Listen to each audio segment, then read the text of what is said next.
आज इस वीडियो में हम टी सेक्शन और अनसिमेट्रिकल आई सेक्शन के लिए शियर स्ट्रेस की कैलकुलेशन करके अलग अलग लेवल्स पर शियर स्ट्रेस की कैलकुलेशन करके shear stress distribution diagram across the section कैसे ड्रा किया जाता है इसको समझने की कोशिश करेंगे। तो ये सेकंड प्रॉब्लम है खुरमी की बुक का। इसमें ये टी सेक्शन दिया हुआ है जिसमें फ्लेंज है 100 मिलीमीटर गुणा 15 मिलीमीटर की और वेब है 150 मिलीमीटर गुणा 15 मिलीमीटर की। इस सेक्शन पर शियर फोर्स 10 किलो न्यूटन का है। तो इस पर हमें शियर स्ट्रेस की कैलकुलेशन करके मैक्सिमम शियर स्ट्रेस की वैल्यू निकालना है और शियर स्ट्रेस डिस्ट्रीब्यूशन डायग्राम को ड्रा करना है। मतलब आपको ये फ्लेंज और वेब में के जंक्शन पर जो दो वैल्यूज़ हैं टाउ 1 और टाउ 2 ये भी आपको निकालना है। तो इसमें सबसे पहले हम इस सेक्शन का पोजीशन सेंट्राइड की निकालेंगे। जैसे हम निकालते हैं Y bar is equal to A1 Y1 plus A2 Y2 upon A1 plus A2। तो ये पार्ट 1 है, इसका एरिया हो जाएगा 100 इंटू 15। ये पार्ट 2 हम ले रहे हैं रेक्टेंगल को, तो ये 15 इंटू 150 पार्ट 1 के सेंट्राइड की डिस्टेंस। हम ये रेफरेंस लाइन ले रहे हैं बॉटम जो है, तो यहाँ से यहाँ के सेंटर की डिस्टेंस तो ये 150 प्लस 15 अपान 2 मतलब 157.5 और Y2 चूँकि ये भी एक रेक्टेंगुलर पार्ट है तो 150 अपान 2 तो 75 मिलीमीटर। यहाँ से हमने वाई बार कैलकुलेट कर लिया। फिर मोमेंट ऑफ इनर्शिया जिस तरह से कैलकुलेट करते हैं तो ये I1 हो गया इतना और ये I2 हो गया। तो I1 Ig1 plus A1 H1 square plus Ig2 A2 H2 square. तो ये BD cube upon 12 plus A1 हो गया ये 1500 H1 मतलब Y1 माइनस वाई बार। तो Y1 कितना है 157.5, वाई बार कितना है 108। इस तरह से हमने ये वैल्यूज़ को रख के ये मोमेंट ऑफ इनर्शिया इसका कैलकुलेट कर लिया। तो B1 D1 cube upon 12 plus A1 Y1 minus Y bar square B2 D2 cube upon 12 plus A2 Y bar minus Y2 square. ये मोमेंट ऑफ इनर्शिया निकल आया। अब शियर स्ट्रेस हमको निकालना है at the junction of flange and web. तो flange और web के जंक्शन पर यहाँ पर शियर स्ट्रेस की दो वैल्यूज़ हमको मिलेंगी। जैसे कि पहले वीडियो में भी बताया था, पहले फ्लेंज में हम निकालेंगे तो ज़्यादा विड्थ से भाग देंगे तो शियर स्ट्रेस की वैल्यू कम मिलेगी। फिर जब हम वेब में निकालेंगे उसी लेवल पर तो हम कम विड्थ से भाग देंगे तो हमको शियर स्ट्रेस की वैल्यू ज़्यादा मिलेगी। तो इस लेवल पर एकदम से ये शियर स्ट्रेस की वैल्यू चेंज होगी, सडन चेंज उसमें आएगा। यहाँ पर टाउ इज इक्वल टू होता है F A Y bar upon I B. तो एक जो हो गया 100 इंटू 15 इस लेवल पर हम निकाल रहे हैं, इस लेवल पर। तो इसके बाद का पूरा एरिया तो 100 इंटू ये 15 ये एरिया हो गया और वाई बार न्यूट्रल एक्सिस से इसके CG की डिस्टेंस। तो 57 में से 15 अपान 2 माइनस होगा तो ये 57 माइनस 15 अपान 2 तो ये 49.5 मिलीमीटर इसका वाई बार हो गया। और टाउ 1 की जो वैल्यू है जो हम फ्लेंज में ले रहे हैं उसको टाउ 1 लिख रहे हैं, तो ये F A Y bar upon I into B कितना लेंगे, अब हम फ्लेंज में ले रहे हैं तो फ्लेंज विड्थ के बराबर। तो ये 0.716 MPa यहाँ से हमको मिला। अब इन दी वेब जब हम उसी लेवल पर वेब में निकालेंगे तो जिस रेशियो में विड्थ कम हुई है उस रेशियो में उस अनुपात में टाउ की वैल्यू शियर स्ट्रेस की वैल्यू बढ़ जाएगी। तो ये हम निकाल चुके हैं। इसमें B अपान B से हम मल्टीप्लाई कर देंगे तो ये हमको 4.77 MPa शियर स्ट्रेस मिल गई। ये जो वैल्यू है ये शियर स्ट्रेस की वैल्यू हमको यहाँ से मिली। फिर मैक्सिमम शियर स्ट्रेस की कैलकुलेशन के लिए न्यूट्रल एक्सिस के किसी भी एक तरफ का एरिया हम ले सकते हैं। तो जब भी आपको टी सेक्शन का या इन्वर्टेड टी सेक्शन का प्रॉब्लम आएगा तो आपको वेब साइड का पोर्शन ले लेना है क्योंकि उसमें ए वाई बार की कैलकुलेशन इजी हो जाती है। जैसे हम इसके ऊपर का हिस्सा लेंगे फ्लेंज और वेब वाला तो ये अपने आप में एक छोटी टी है, ये टी सेक्शन हो गया।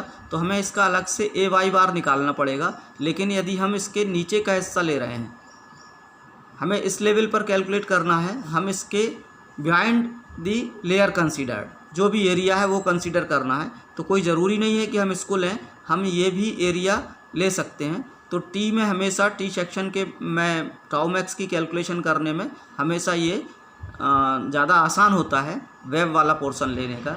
तो ये हमने लिखा हुआ है, इसकी डेप्थ कितनी है 108 और विड्थ कितनी है 15। तो एरिया हो जाएगा 15 इंटू 108 और न्यूट्रल एक्सिस से इसकी CG की डिस्टेंस ये कितनी होगी, ये 108 है, इस हिस्से को आप भूल जाइए, 108/2। तो यहाँ से इस तरह से ये एरिया हो गया 15 इंटू 108 और वाई बार कितना हो गया 108/2। तो FA/y/I इंटू, अब यहाँ पर विड्थ कितनी है, ये वेब विड्थ के बराबर, तो ये 15 और इस तरह से ये 5.62 MPa टाउ मैक्स की वैल्यू होगी। जो बुक में दिया हुआ है आंसर वो इससे डिफ़र कर रहा है, उसमें गलत आंसर दिया हुआ है।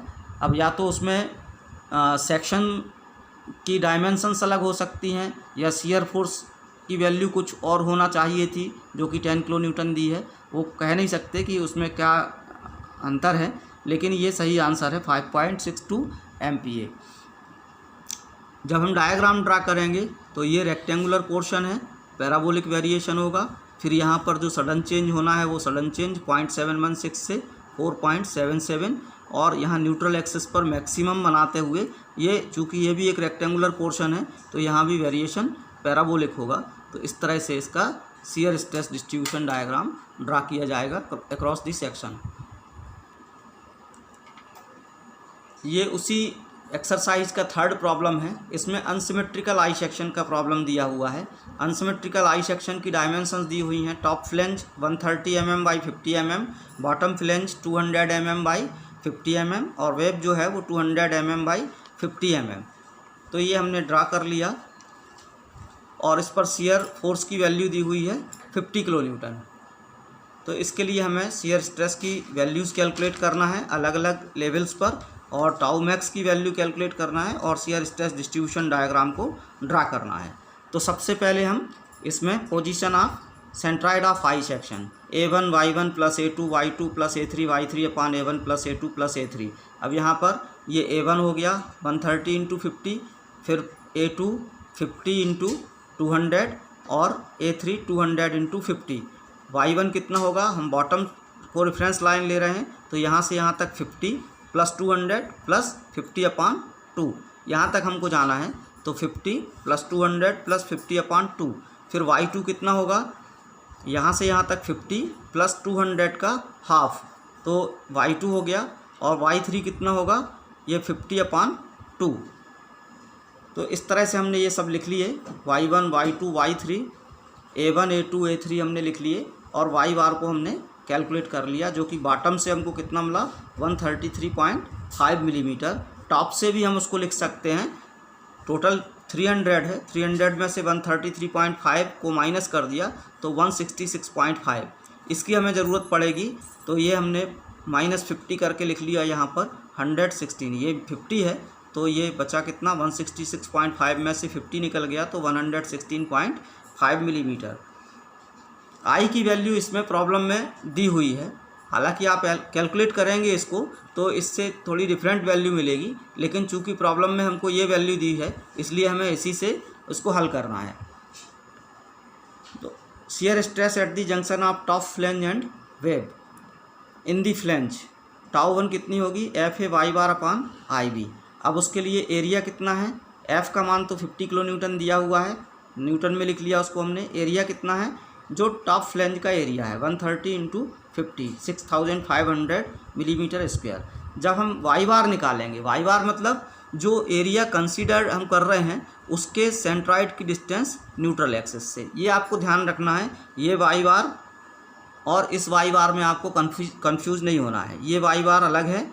ये हमने पूरे सेक्शन के सेंट्राइड की पोजीशन निकाली थी और इस फार्मूला में जो वाई बार है उसका मतलब मैंने पहले ही बताया था कि जो भी एरिया हम कंसीडर कर रहे हैं, जो लेयर हम कंसीडर कर रहे हैं उसके बाद का जो एरिया है वो A है इस फार्मूला में, और उस एरिया की CG की डिस्टेंस न्यूट्रल एक्सिस से वो वाई बार है। तो यहाँ पर हमें इसकी CG की डिस्टेंस, ये एरिया हम कंसीडर कर रहे हैं इतना, तो इसकी CG की डिस्टेंस यहाँ से, तो हम यहाँ से 166.5 माइनस 50/2 या 25 हम माइनस कर दें तो ये हमने इधर लिख लिया, ये 166.5 माइनस 50/2 141.5 मिलीमीटर हमको मिल गया। और B जो है, चूँकि हम फ्लेंज में निकालने जा रहे हैं इसलिए फ्लेंज विड्थ को हम यहाँ पर लेंगे तो ये F A Y bar upon I into B, ये हमको 1.24 MPa मिला। जब वेब में हम निकालेंगे तो जिस रेशियो में, जिस अनुपात में फ्लैंज विड्थ कम हो रही है उस अनुपात में ये स्ट्रेस की वैल्यू बढ़ जाएगी। तो ये 130, फ्लैंज विड्थ 130 है और वेब विड्थ 50 है। इस रेशियो में विड्थ कम हो रही है तो इस अनुपात में जो है वो स्ट्रेस की वैल्यू बढ़ जाएगी। तो ये हमने टाउ 1 इंटू बी अपान बी, ये टॉप फ्लैंज की विड्थ है और ये वेब विड्थ है, तो ये 3.22 MPa हमको मिला। फिर shear stress at the junction of bottom flange and web, इसी तरह से हमको, जैसे हमने टॉप फ्लैंज का किया उसी तरह से बॉटम फ्लैंज का करना है। अब इसमें एरिया बदल जाएगा। एरिया यहाँ पर कितना है, जब हम इसको ले रहे हैं, इस लेयर को, इस लेयर के बाद का जो एरिया है, तो ये 200 इंटू 50 ये एरिया हो गया। और इसकी CG की डिस्टेंस यहाँ से, तो ये कितनी होगी 133.5 माइनस 25, तो ये 133.5 माइनस 50/2 हमने लिखा है, तो 108.5 मिलीमीटर ये वाई बार हुआ। और एरिया कितना है 200 इंटू 50, 10,000 मिलीमीटर स्क्वायर। और बॉटम फ्लैंज की विड्थ कितनी है 200 mm, तो यहाँ पर बी का मान 200 होगा, F A Y bar upon I into B. तो यहाँ से हमको टाउ 3 की वैल्यू मिल रही है 0.95 MPa। फिर जब हम वेब में निकालेंगे तो उसी तरह से टाउ 3 में बी अपान बी से हम गुणा करना है, फ्लैंज विड्थ और वेब विड्थ के अनुपात से गुणा करना है। लेकिन यहाँ पर अब फ्लैंज विड्थ कितनी है, चूँकि हम बॉटम फ्लैंज को ले रहे हैं तो ये 200 है, तो 200/50 से हमको गुणा करना है, 3.8 MPa।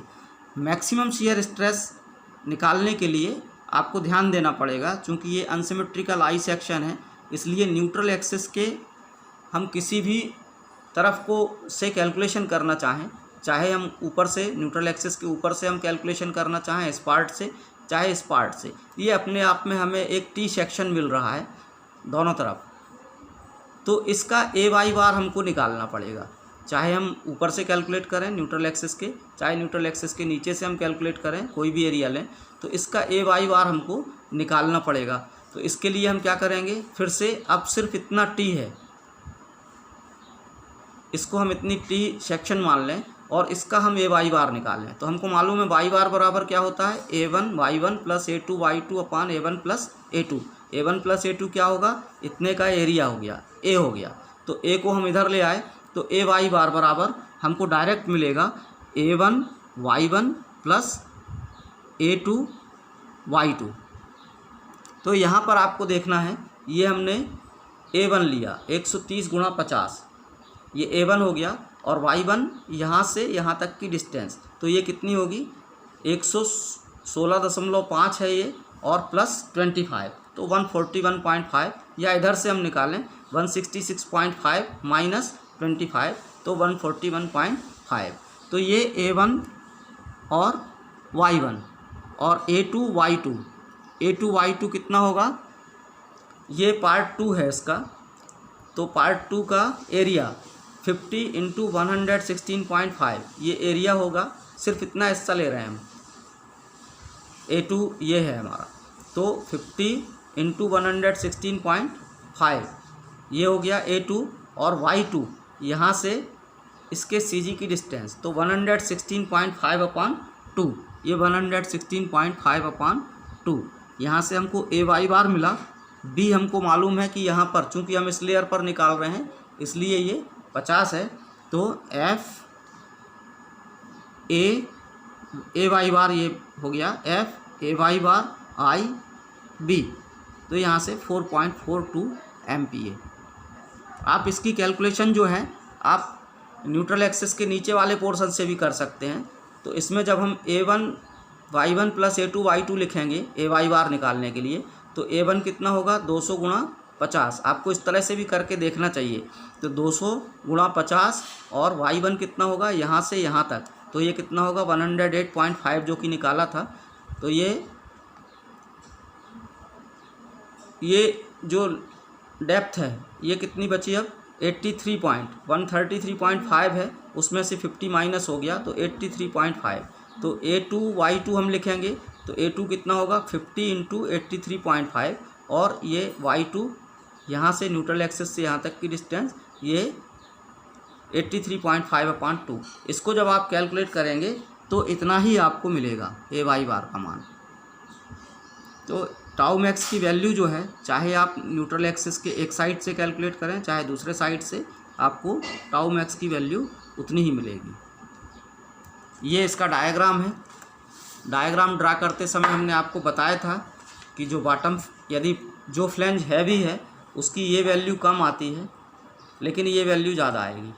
जो फ्लेंज लाइट है, पहले उससे हल्की है दूसरी फ्लेंज के मुकाबले में, तो उसकी ये वाली वैल्यू जो है, जब हम उस पर फ्लेंज में कैलकुलेशन करते हैं तो ये वैल्यू ज़्यादा आएगी इसके मुकाबले में और ये वैल्यू कम आएगी इसके मुकाबले में।